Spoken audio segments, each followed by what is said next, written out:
This is the Realty Classroom Podcast, episode number 156. How to avoid being overwhelmed. Are you a real estate agent with an entrepreneurial spirit who wants to turn your job into a business without sacrificing your lifestyle, but you just can't seem to find the right plan or any plan to help you get there? Well, then, hey, you are definitely in the right place. I'm Danny Griffin, the founder of the Realty Classroom and the host of this podcast.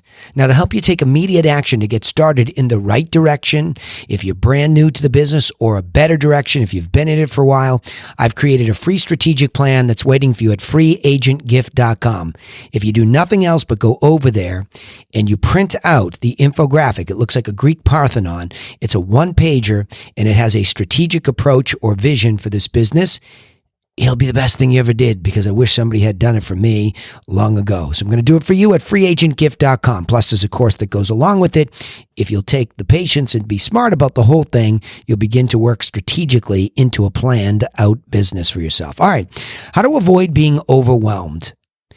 From time to time in my coaching program, which inspires a lot of these podcasts, I have to get myself to the point where I stop managing certain processes and systems. We have a systemized approach to working in our mastermind group, where we will actually look at best practices against that very plan that I'm giving you.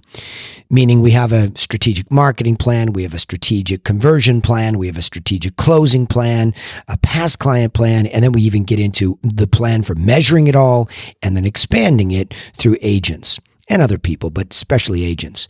So everything is seen in a modular basis so that we can chunk it up so that we don't get overwhelmed.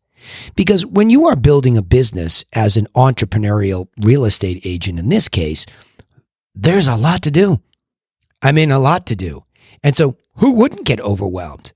Anybody that's trying to build an independent contractor business, for that matter, that might stumble into this podcast, the advice would be the same. There is a lot to do. So don't be so naive about it. It's not easy. It doesn't come out of a box all shrink wrapped for you and ready to just turn on a switch and miraculously it works. By the way, I just had a coaching client recently say that to me. Well, I thought it would just come out a little bit easier. No. Building a business requires work, and building requires management. Management, building those systems, and then putting people into place.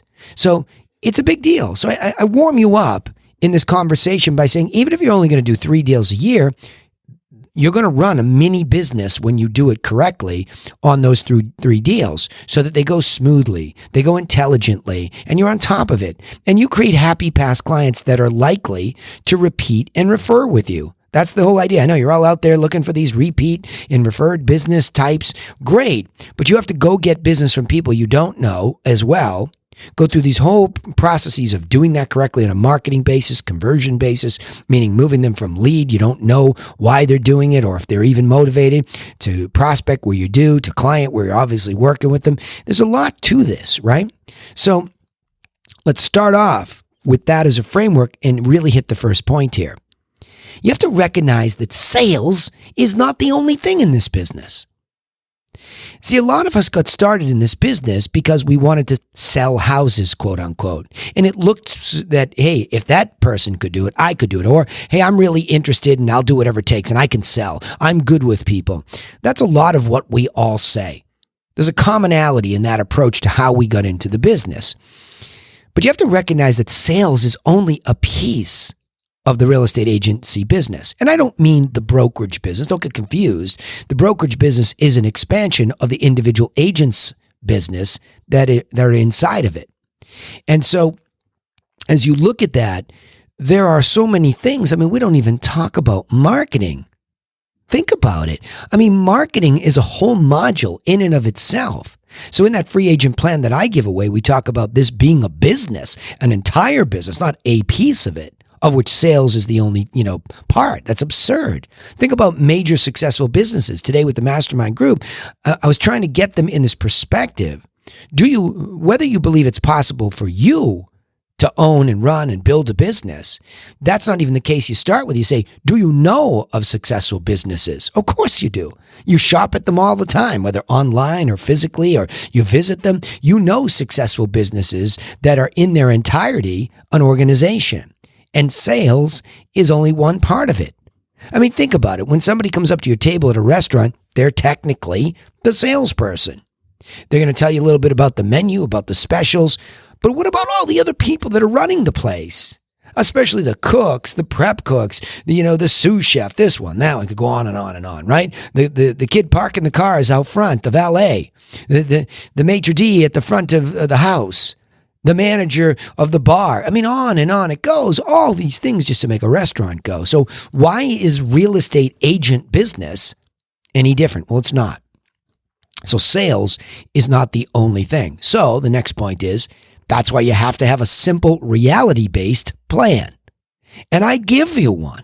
You can have it. You can never talk to me ever in your entire career. Never spend a nickel with me. Just take my dang free plan at freeagentgift.com, because that is going to at least begin to discuss with you the modules and the major subjects that must be covered, of which sales is only one. So for example, just to see it as a business is the first beat in that free agent plan.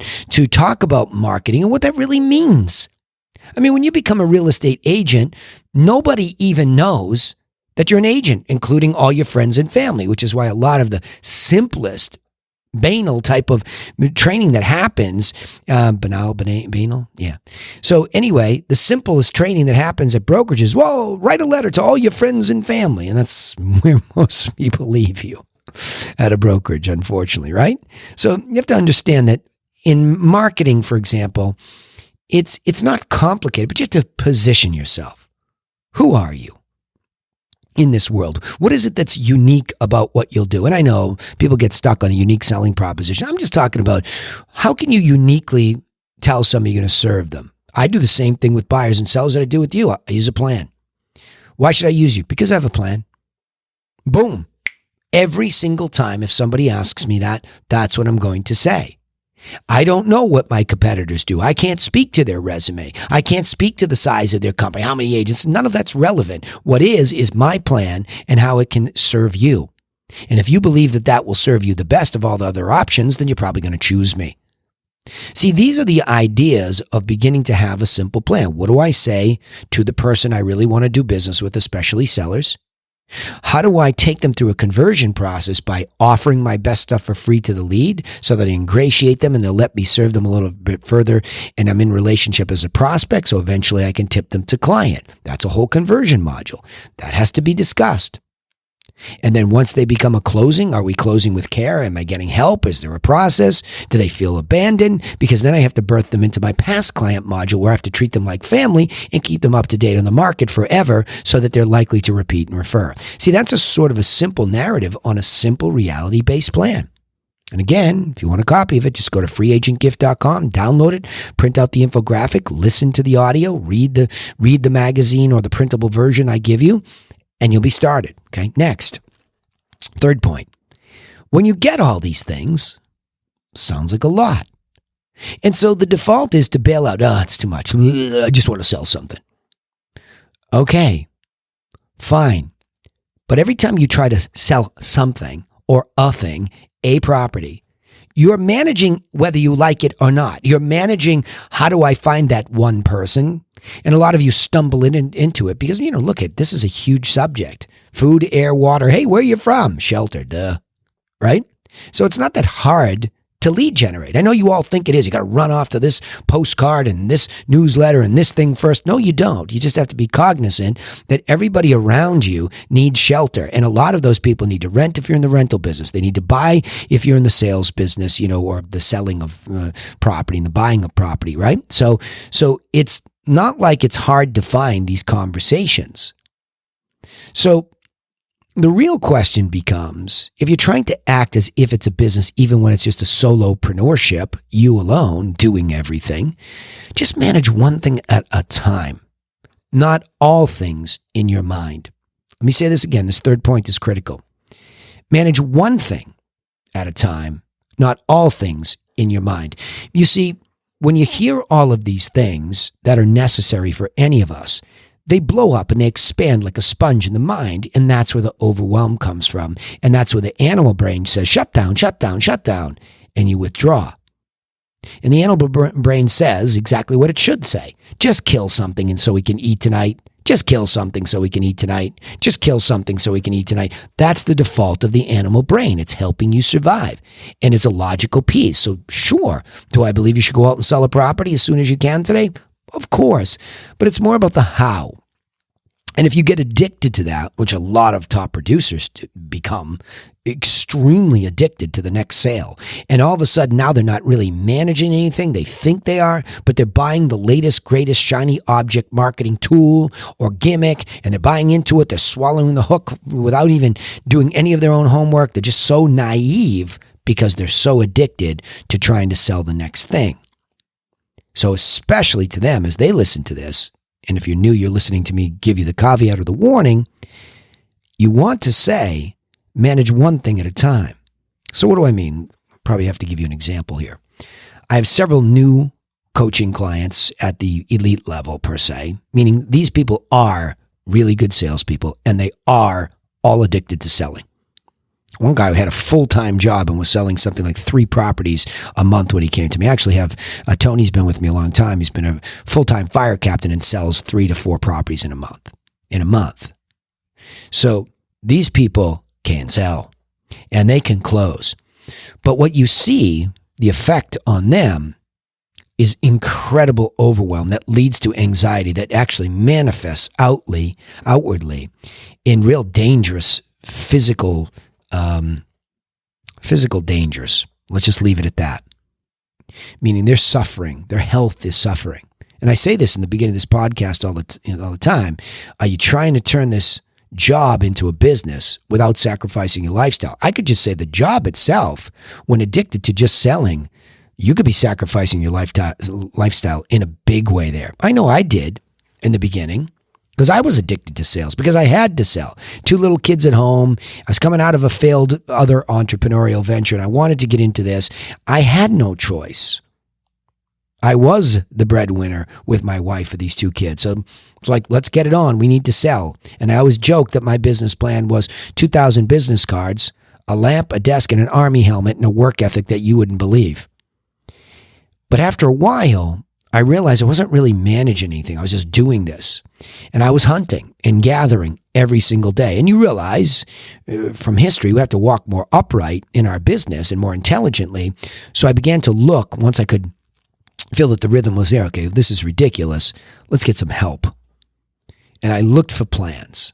Did anybody have one? It was hard to find back then when I first got started. It was really hard to find any sort of a plan. They weren't regularly out there. I mean, everybody who was flipping properties, man, you could go on and see an infomercial 6 times a night. Carlton Sheets was my guy, right? But try to find a real estate agent plan, it just didn't exist. So I realized that, after I found a mentor, had a system, started to learn from that. But I still got overwhelmed looking at this huge booklet you would get every time you went to a conference. And just to me, my brain, there wasn't something logical, or something logical was missing. What kind of a stepped process do you go? If you arrive at all of a sudden becoming aware that you can be plan-based, where do you start? Where do you start if you're new?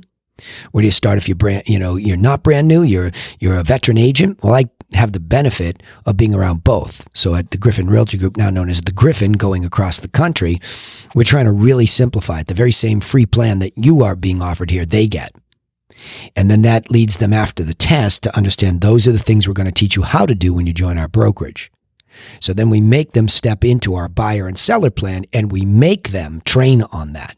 Make them. That's the deal. You want to come to us, we're going to force you into this training for buyers and sellers so that you have a unique selling proposition that you understand. I don't care if anybody else has it. I don't care if everybody else has it. It's yours. And that's what you're going to manage earnestly in the beginning. And you're going to get it down cold. And then the last point is, after you start to pick what to manage, by the way, let me just give you a top producer example. A lot of those folks that come to me already have an outbound calling department, already have somebody helping them, quote unquote, as this admin, which is really a client care manager. See, most of us have problems at top production in the conversion module. We think it's marketing. We always want to go to the next market like we're missing something. Bunch of wackos. Like we think, there's some holy grail hidden in a cave somewhere that we haven't found. And you can see this like whole conglomeration. People run to this brokerage and run to this platform. It's just ridiculous. It's immature behavior that we all express. I'm guilty before all of my friends that I coach and know.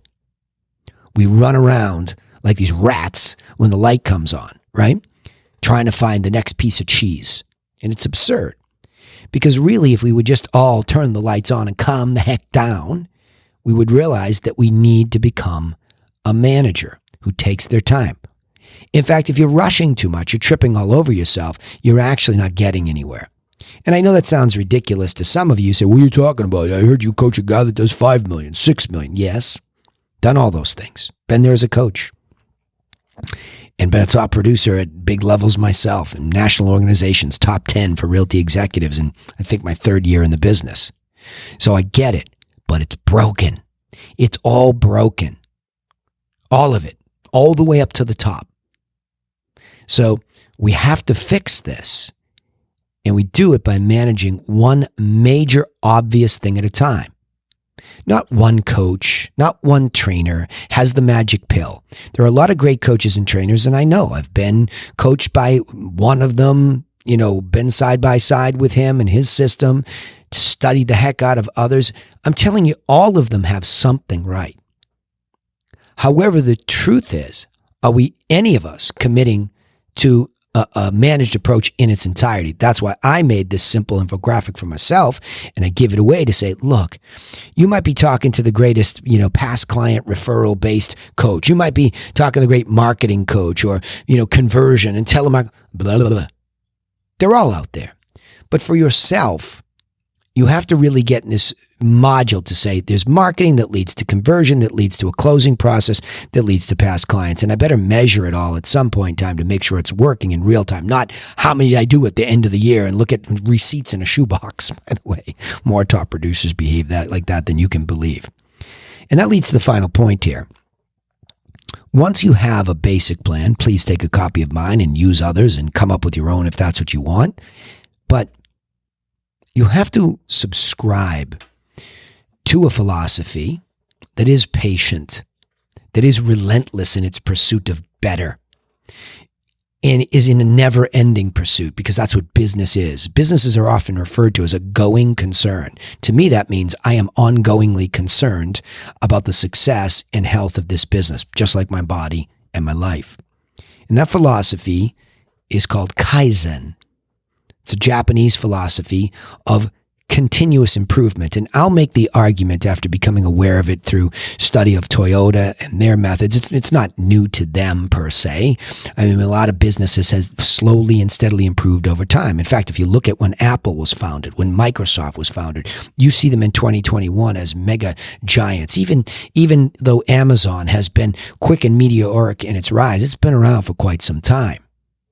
So this process of kaizen, this slow, steady, continuous improvement, is actually the only way up and out of the hole of overwhelm. Let me explain this. If you have a plan and you start to become aware that there are all these things that you're responsible for, you know what I say, and I'll say it at the end of this podcast today, nobody's coming for you. Nobody. You are fully responsible for your own business. And once you say the words independent contractor, you are a business owner. That's what you are, as far as I'm concerned, in my definition. So you have to subscribe immediately to kaizen, which is the slow, steady improvement of the build-out of that business. Imagine you walk up to a plot of land and you say there's no house to sell here. It's vacant land. I don't want this thing. I want you to build me a house and I'll sell it. Right? That's the dilemma we're in, because we're actually responsible for building the house, then making it work for ourselves. We can't just assume it's there for us. And a lot of you want this out of the box concept of a franchise prototype. I do. I'm working my tail off over and over to give it to my coaching clients, and I think we have a pretty good semblance of order going on, but we have a lot of work to do because we kaizen. We talk about it. But don't think for 1 second that there's magic in our lives. There's been plenty of weeks where I'm exhausted. It's a lot. But I've never been so calm. Never. And that came up with a couple of people that I've been coaching 12, 13 years. They've been involved in this kaizen process. And they're not naive. They get it. And they're excited. Not necessarily because they went to, I'm a $1 billion salesperson, all this nonsense crap that you hear. Like, what? Like, stop doing that to people. Sit down and explain to people how they can take a micro block at a time and they can do it for themselves. Stop selling people on crap. It's just so dangerous. Kaizen is saying, let's take a block that's foundational. Let's put that in place and let's put that there. Well, does it make me money this week? No, it doesn't. Maybe sitting in an open house and getting lucky that somebody comes and they want to buy in a hot market. Sure. You want to put the hustle on to make that cash? Well, you need to. Great. But I'm talking about taking the salesperson and put them aside and making some room for management that's intentional, clear, and not a hobby. So let me go back through this, okay? These are all things to help you get unoverwhelmed, right? So the topic on the table here today is how to avoid being overwhelmed. And the reason I did this was because a lot of my own clients at the mastermind, top level, hundreds of thousands to millions of dollars are the types of folks that I coach at that level. And they're overwhelmed. So if you're new or you've been around for a while, you're probably overwhelmed at some point or another. We all are. So welcome to the club. So how do we get over that? First, by recognizing that sales or the sales department, you selling something, is not the only thing. There are other things that need to be managed. And two, if you have a simple reality-based plan, which you can get at freeagentgift.com from me, it'll show you marketing, conversion, closing, and past client module are the 4 core ones to build upon. Simple, reality-based. 3, if you manage one of those things at a time, not all of those things in your mind, meaning really go manage one of them. If you have a marketing issue, solve it. If you have a conversion issue, solve it. If you have a closing issue, solve it first, not all of it at once. What is the one thing that is the biggest problem that you need to manage? Instead of getting overwhelmed in your mind like a sponge, oh my gosh, you just introduced me to all these things I'm supposed to do, and so I got to do them all. No, you don't. You need to do a thing, not all these things, especially in your mind. Because, by the way, in your mind, that leads to terrible cognitive distortions. Google cognitive distortions, please. Get the list of them and read them. They're pretty obvious. My sister turned me on to this. It's cognitive behavioral therapy where these things are brought up, right? Our belief system needs to be changed. And a lot of you will say things that are all or nothing thinking, over-exaggerations. Those are cognitive distortions. Well, it didn't work for me. Say a lot of these knuckleheads. Telemarketing didn't work for me. Chasing expireds and FSBOs and probates and all the basics of the business didn't work for me. Okay. Go read the list of cognitive distortions. That's why they didn't work, because you believed that the basics of our business don't exist for you. They call those immutable laws, things that don't go away. They're unbreakable. Check them out. And lastly, point 4, again, was to take the Japanese philosophy of kaizen, the slow, steady improvement, is actually the only way up and out of the hole of overwhelm that you find yourself in. Let me summarize it by saying it this way. From beginners to top producers, real estate agents are all overwhelmed. From not knowing what to do to knowing too many things to do, many of them find themselves literally paralyzed and stuck in the mud. All of those feelings lead to a depression. I mean, a real human depression that they'll never get out of the hole. It's overwhelming. However, hope rests on the process of kaizen, which is the slow, steady improvement and management of one critical component at a time to actually build a business. Okay, remember, You can take immediate action and get started in the right direction with a copy of our free agent plan that's waiting for you at freeagentgift.com. Also, don't forget, you can subscribe to the podcast on iTunes, Spotify, or wherever you listen. We'd also love to hear from you, so please comment on our posts so that we know what your biggest challenges are. Now remember, I sign off the same way every time. I appreciate that you're listening. I do. But you have to remember this. Nobody is coming for you. Nobody.